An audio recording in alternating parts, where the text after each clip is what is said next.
Hello, my name is Gavin Littlejohn. I'm the chair of the Financial Data and Technology Association. The association operates in multiple geographies across the globe, promoting open banking and open finance. So I'm going to start today by exploring the commercial opportunity, and as I go through the story, I'm going to weave in some legal, regulatory, and liability information in the subsequent slides. But let us start by talking about what is open banking. Well, fundamentally, it's the right of the end customer to choose to share their data with a regulated third party. The key thing here is that the customer's rights are there to try to address information asymmetry.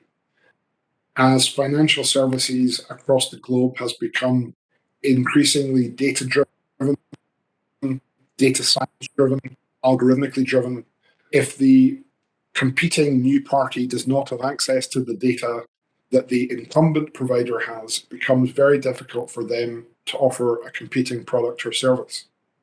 In terms of the opportunity for the incumbents, rather than thinking about this as strictly a compliance exercise, it enables the incumbents, who are the data donors, to know where their customers are when they're not with you. It enables the bank or the large broker or the insurer to have a better understanding of the end customer's broader financial position, their whole financial life. And that requires the data donor to take up the position as a data recipient and to build customer-facing applications. And the companies that have addressed that well in other markets, who are large banks or incumbents in other financial services provision, have actually been really successful in it.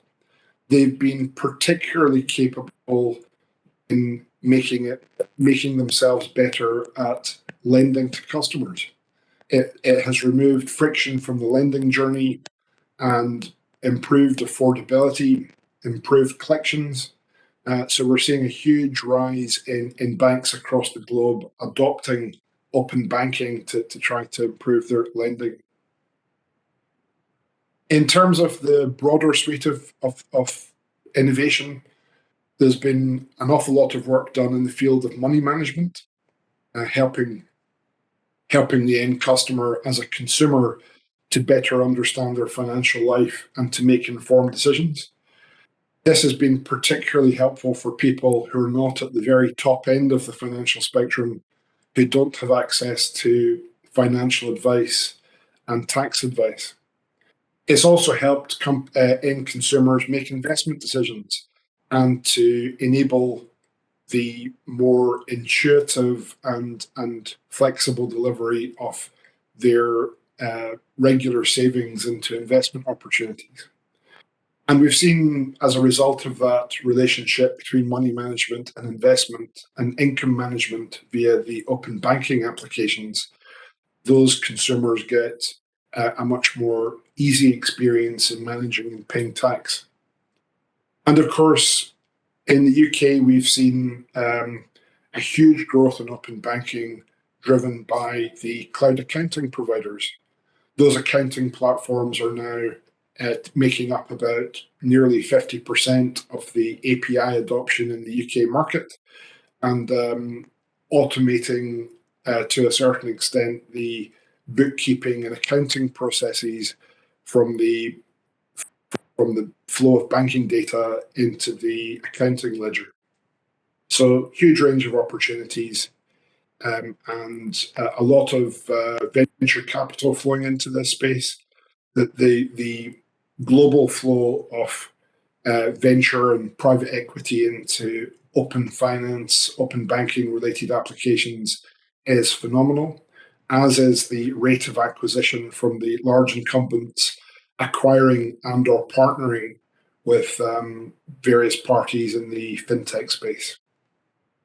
So I'm going to move on to talking now about the essential elements for a healthy and successful open banking and open finance ecosystem. So this is the right of the end customer to choose to share their data with a regulated actor.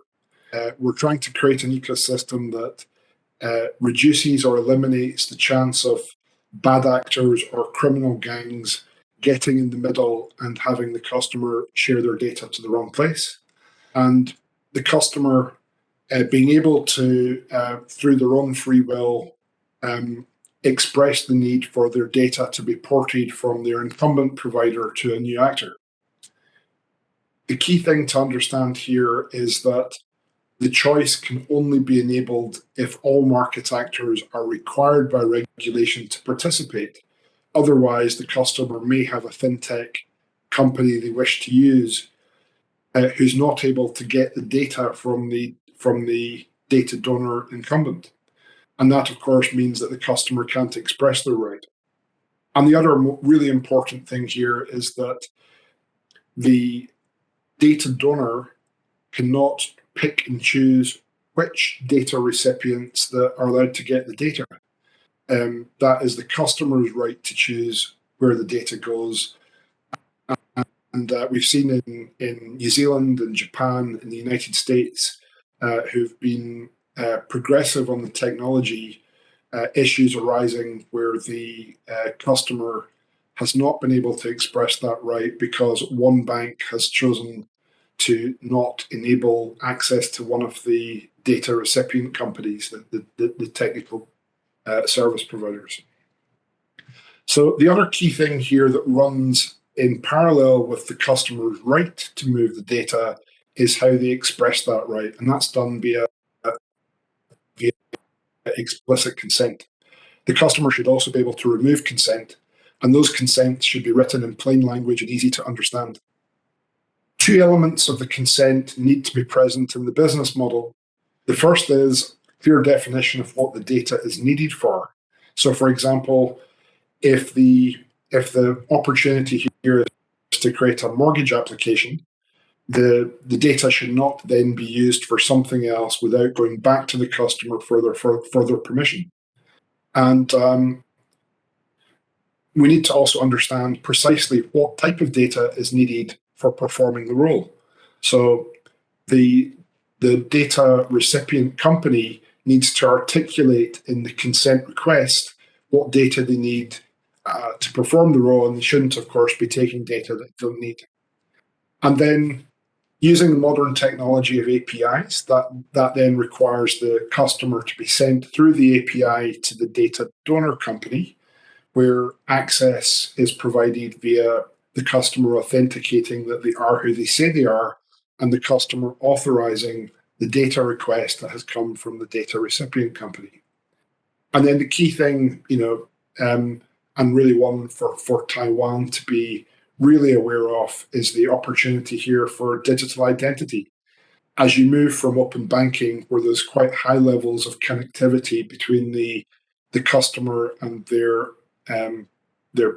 applications, their apps for their banking client, and you move to inventions, pensions, investments, and insurance, there's quite often less digital connectivity there, and a good, strong digital ID that's federated also improves financial inclusion, creating good pathways for know your customer checks and anti-money laundering checks, which in return reduce financial crime. So I'm going to move on now to the liability framework. Most economies across the globe, including the UK, are still working on this. It's not what I would describe as perfectly formed yet. We've got a requirement in a data sharing economy to try and mitigate the issues of loss and misuse. And under typical financial services provision, if you've done the customer an injustice, you're expected to make them whole. So the way we've set that out in the European Union under PSD2, the Second Payment Services Directive, is that the companies have to have some insurance in place, and that insurance is there to make the customer whole when things go wrong. And it needs to work well for both the data sharing and the moving money, the payments use case. We need to think as well very clearly about the need to develop dispute resolution without the customer having to go through court. So trying to create a simple method for the customer to make clear that they've had a wrong done to them And obviously, this is quite a more complex ecosystem where the customer could have shared the same data to more than one place. So that needs to be thought through as well. And we need to be able to combine both the data privacy law and the financial regulatory law in a way that doesn't create gaps and inconsistencies. Under, for example, GDPR in the EU, there's a requirement to find the culprit in a data misuse or a data hack, whereas in financial services, we're making the customer whole. So there's a big inconsistency there.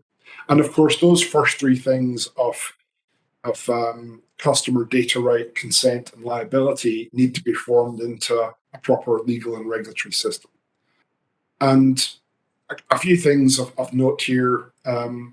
A principle-based legal framework appears to work best, with the secondary power being provided to the regulator to adapt and to keep adapting and to take a more agile approach to regulation.